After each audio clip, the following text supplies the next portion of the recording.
എന്തല്ല എല്ലാവർക്കും സുഖം തന്നെയാ. നമുക്കിന്നൊരു സിമ്പിൾ സ്നാക്ക് റെസിപ്പി ആയാലോ. വളരെ എളുപ്പത്തിൽ ഉണ്ടാക്കിയെടുക്കാനും പറ്റും, നല്ല ടേസ്റ്റിയാണ്, കുട്ടികൾക്കെല്ലാം വളരെ ഇഷ്ടപ്പെടും. ഒരു ഒരു മധുര പലഹാരം. അപ്പോൾ അതിന് എന്തെല്ലാം വേണ്ടതെന്ന് നോക്കിയിട്ട് വരാം നമുക്ക്. അതിന് ഞാനൊരു ബൗൾ എടുത്ത് വെച്ചിട്ടുണ്ട്. ബൗളിലേക്ക് നമുക്കൊരു മുട്ട പൊട്ടിച്ചൊഴിച്ച് കൊടുക്കാം. ഇനി ഇതിലേക്ക് 2 ടേബിൾ സ്പൂൺ നെയ്യ് ചേർത്ത് കൊടുക്കാം. നെയ്ക്ക് പകരം വേറെ എന്തെങ്കിലും ഓപ്ഷൻ നിങ്ങൾക്ക് ചേർക്കാം കേട്ടോ.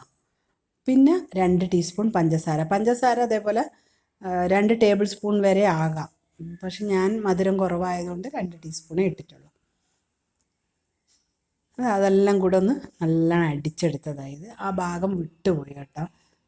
നിങ്ങൾക്ക് വേണമെങ്കിൽ ഈ സമയത്ത് 2 ടേബിൾ സ്പൂൺ പാൽപ്പൊടി ചേർക്കാം. എന്നിട്ടെല്ലാം കൂടി അടിച്ചതിന് ശേഷം ഒരു പിഞ്ച് ഉപ്പും 2 പിഞ്ച് ബേക്കിംഗ് സോഡയും കൂടി ചേർത്തിട്ട് പിന്നെ ചേർക്കുന്നത് ഒരു 1/4 ടീസ്പൂൺ ഏലക്കാപ്പൊടി. ഇതും കൂടി ഇട്ട് കൊടുത്തതിന് ശേഷം നല്ലോണം ഒന്നും കൂടി അടിച്ചെടുത്തിട്ട് പിന്നെ നമുക്ക് ഗോതമ്പ് പൊടി ചേർത്ത് കൊടുക്കാം. 1 കപ്പ് ഗോതമ്പ് പൊടിയും ചേർത്തിട്ട് ഒരു കരണ്ടി വെച്ചിട്ട് നല്ലോണം ഒന്ന് ഇളക്കാം. ഞാനിത് പ്രത്യേകം സ്പൂണോ എന്തെങ്കിലും ഒന്ന് വെച്ച് ഇളക്കിക്കോ എന്ന് പറയുന്ന കയ്യിൽ കാണാമെന്ന് പറഞ്ഞിട്ട് പലർക്കും അത് മനസ്സിലാകുന്നില്ല എന്ന് പറഞ്ഞ്. അപ്പോൾ അതുകൊണ്ട് ഇത് നല്ലോണം ഒന്ന് മിക്സ് ചെയ്തെടുക്കാം. ഇതുപോലെ ആയിട്ടുണ്ട്. ഇനി ഇത് നമുക്ക് കൈവച്ച് കുഴച്ചെടുക്കാം. അപ്പോൾ നമുക്ക് ആവശ്യത്തിനുള്ള പാല് എന്ന് പറഞ്ഞാൽ ഞാനിപ്പോൾ 4 ടേബിൾ സ്പൂൺ പാലാണ് ഒഴിച്ചു കൊടുക്കുന്നത്. ആദ്യം ഒരു 3 ടേബിൾ സ്പൂൺ ഒഴിച്ചിട്ട് കുഴച്ച് നോക്കിയിട്ട് പിന്നെയും ഞാൻ നോക്കുമ്പോൾ എനിക്ക് 4 ടേബിൾ സ്പൂണോളം വേണ്ടി വന്നിട്ടുണ്ട്. ഇതിപ്പോൾ 3 ടേബിൾ സ്പൂൺ ഒഴിച്ചതാണേ. ഉണ്ട്. അപ്പോൾ അതൊരു കല്ല് പോലെയാണ് വരുന്നത്. അപ്പോൾ പിന്നെയും ഞാനൊരു 1 ടേബിൾ സ്പൂണും കൂടി ഒഴിച്ച്.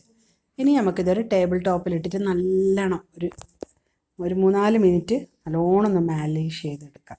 നല്ലോണം ഒന്ന് കുഴച്ചിട്ടുണ്ട്. ഇനി ഇത് മാറ്റി വെച്ചിട്ട് മൂടി വെച്ചിട്ട് ഒരു 20 മിനിറ്റ് നല്ലോണം ഒന്ന് കുതിരട്ടെ. അപ്പോഴത്തേക്ക് നമുക്ക് പഞ്ചസാര പാനി ഉണ്ടാക്കിയെടുക്കാം. ഒരു 1/2 കപ്പ് പഞ്ചസാരയും 1 കപ്പ് വെള്ളം ഒഴിച്ചിട്ട് അടുപ്പത്ത് വെച്ച് ഒന്ന് നല്ലോണം തിളപ്പിച്ചെടുത്താൽ മതി. നല്ലോണം തിളച്ച് അതിൻ്റെ ഒരു പച്ച മണം ഉണ്ടാവും. പഞ്ചസാര പാനിക്ക് അല്ലെങ്കിൽ നല്ലോണം തിളച്ച് അതൊരു ചെറിയൊരു ഒട്ടുന്ന പരുവം വരെ ആണ്. അധികം കമ്പിപ്പരുവൊന്നും ആണ്ട കേട്ടോ, ഒട്ടുന്ന ഭാഗം. അപ്പോൾ അതാകുന്ന വരെ ഒന്ന് കണ്ട ഇതുപോലെ ഒന്ന് പിശുപിശുപ്പ് മാത്രം, അത്രയേ വേണ്ടു. ഇല്ലെങ്കിൽ ആ പലഹാരത്തിന് തന്നെ അതിൻ്റെ ടേസ്റ്റേ പോയിപ്പോവും. അപ്പോൾ അത് ആയിട്ടുണ്ട്. എന്നിട്ട് സ്റ്റൗ ഓഫ് ചെയ്തിട്ട് മാറ്റി വെക്കാം. ഇനി നമ്മൾ ഇത് 20 മിനിറ്റ് ആയിട്ടുണ്ട്. ഇതൊന്ന് എടുത്തിട്ട് നമുക്കൊന്ന് നല്ലോണം ടേബിൾ ടോപ്പിലിട്ടിട്ട് നല്ലോണം ഒന്ന് പരത്തിയെടുക്കാം.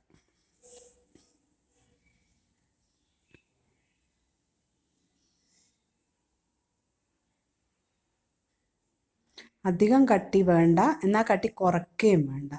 തീരെ ചപ്പാത്തി പോലെ ആയി പോകണ്ട. ഒരൊത്ത വലുപ്പത്തിൽ പരത്തി എടുത്തിട്ടുണ്ട്. എന്നിട്ട് എല്ലാം അതേപോലെ എങ്ങനെ നിങ്ങളെ ഇഷ്ടത്തിലുള്ള ഷേപ്പിന് മുറിച്ചെടുക്കാം കേട്ടോ. ഞാനിപ്പോൾ ഇതൊരു പൊട്ടിയപ്പം, അതായത് 6-ാം നമ്പറിൻ്റെ ഷേപ്പിനാണ് മുറിക്കുന്നത്. നിങ്ങൾക്ക് ചതുരത്തിൽ വേണമെങ്കിൽ ചതുരത്തിൽ മുറിക്കാം. ഇനി വേറെ എന്തെങ്കിലും ഒരു ഇതിൻ്റെ ഷേപ്പ് മുറിച്ച് എടുക്കാൻ പറ്റുന്ന എന്തെങ്കിലും ഉണ്ടെങ്കിൽ വെച്ചിട്ട് അതുപോലെ മുറിച്ചെടുക്കുക. അത് വേണ്ട, ഇതുപോലെ എല്ലാം മുറിച്ചെടുത്ത് വെച്ചിട്ടുണ്ട്. ഇനി നമുക്കൊരു ചീനിച്ചട്ടി അടുപ്പത്ത് വെച്ചിട്ട് ചീനിച്ചട്ടി വെളിച്ചെണ്ണ ചൂടായിട്ടുണ്ട്. അതിലേക്ക് നമുക്ക് ഓരോരോ ഇതായിട്ട് ഇട്ട് കൊടുക്കാം. ഞാൻ പറഞ്ഞില്ല, ഞാൻ എപ്പോൾ ഒരു ചെറിയ ചീനിച്ചട്ടിയിലേ വെക്കൂ.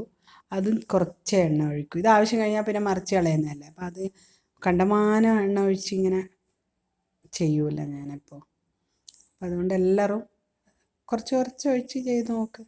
നല്ലോണം ഇടയ്ക്കിടയ്ക്കൊന്ന് ഇളക്കി തിരിച്ച് മറിച്ച് ഇട്ട് കൊടുക്കണേ. പിന്നെ സ്റ്റൗ മീഡിയം ഫ്ലെയിമിലേ വെക്കാവും. അപ്പോൾ അത് ഏകദേശം ഇങ്ങനെ ആയി വരുന്നുണ്ട് കണ്ടോ. തിരിച്ചിട്ട് അത് തന്നാലെ തിരിയുന്നുണ്ട്, എന്നാലും നമ്മളൊന്ന് സഹായിച്ചു കൊടുക്കുക. നല്ല ബ്രൗൺ കളറായി വന്നിട്ടുണ്ട്.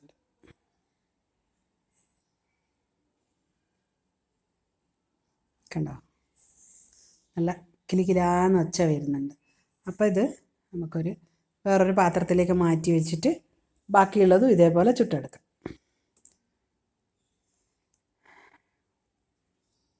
എല്ലാം ചുട്ടെടുത്തിട്ടുണ്ട്.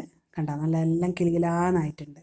അപ്പോൾ ഇനി നമുക്ക് നമ്മളെ പാനി കാച്ചി വെച്ചിട്ടില്ലേ, ഇതെല്ലാം ഇനിയിപ്പോൾ അതിലേക്ക് ഇട്ട് കൊടുക്കാം.